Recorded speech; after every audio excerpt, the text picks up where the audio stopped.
Quick note before we get into the full video on what Donald Trump just said, I want to add that Donald Trump is staying resilient on the 25% steel and aluminum tariffs and the August 1st deadline, which means if the European Union does not get a trade deal with the United States, essentially over the next 24 hours here, then they'll be sitting at a 30% tariff rate, which is way higher than where they want to be. And that starts in just 5 days on August 1st, which is of course one day after our coupon expires. And we have another big price increase on the Meet Kevin membership. So make sure you consider joining now. You get the Alpha Report, all the courses, all the course member live streams and everything over at meetkevin.com. You've seen me talk about the trades that we set up in the morning, the suggestions we give you, the perspective and the teaching. You know you want to be a part of this. Give it a shot at meetkevin.com. Donald Trump just spoke at his meeting with the president of the European Commission in Scotland. Here's what Donald Trump just told us. Hey everyone, Meet Kevin here. Here's a breakdown. First, Donald Trump was asked, can we do better than a 15% tariff rate for the European Union? And Donald Trump asked, does better mean lower? Because if it does, the answer is no. This is in response to hopes that the European Union would be able to achieve a tariff rate like what the United Kingdom got, which was 10%. But the United Kingdom essentially has a trade surplus with the United States, and so far they're the only one who got a 10% tariff. So far, everybody else seems to sit at a baseline of 15%, if, of course, your country is also willing to invest in America and sort of open its market up to America. Now, what this means has been a little blurred over the last few days.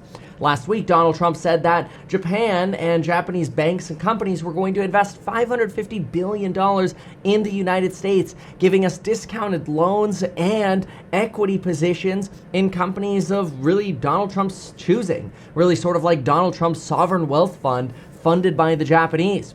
Well, in the last 24 hours, we've seen the Japanese going, we don't know about that deal. If an investment makes sense, maybe we will.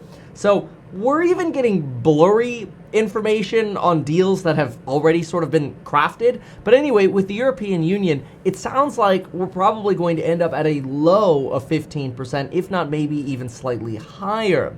This is not what the EU is looking for. The EU is hoping to make a deal today and get this as low as possible, suggesting this would be the biggest trade deal ever. Donald Trump, though, suggests there are 3 or 4 points of fairness left over, including on autos. Remember, the European autos market is really primarily an export market.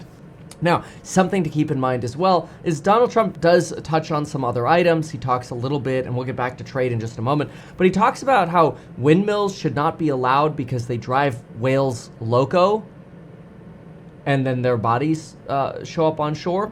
He also talked briefly about the Cambodia-Thailand dispute, which is now on its 4th day of fighting. This comes after Donald Trump already announced ceasefire talks, but the fighting hasn't ended yet.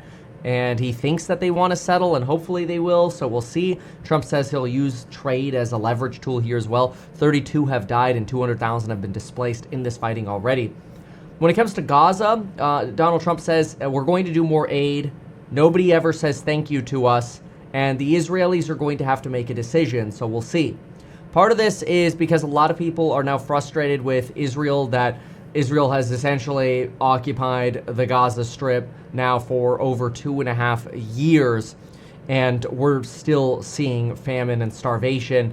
There's talk that the Israelis and the United States together are going to increase aid and essentially conduct more airdrops or allow more shipments of aid into the region. But obviously, a longer-term permanent solution is needed, and we're still not at that position. A lot of people say that, hey, the more this drags on, the more you end up recruiting starving people into Hamas, and the more Israel is basically able to say, see, more Hamas. So it's kind of like, what came first, the chicken or the egg, the starving and the crushing, or more Hamas? This is hard to say at this point. It's just a disaster, and it needs to end.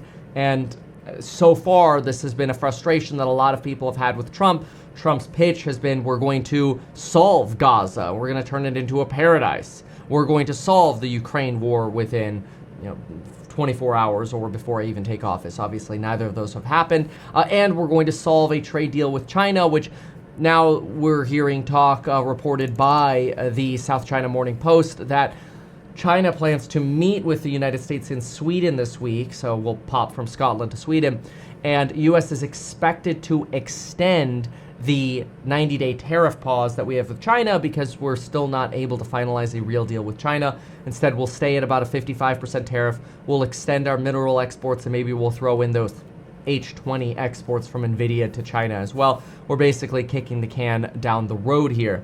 So far, a little weak on completeness on a lot of these deals and announcements. They say maybe we'll have some more updates with the European Union within the next hour or so. But so far, markets obviously broadly don't seem to care about any of this. Volatility is at the lowest position it's been in the last year.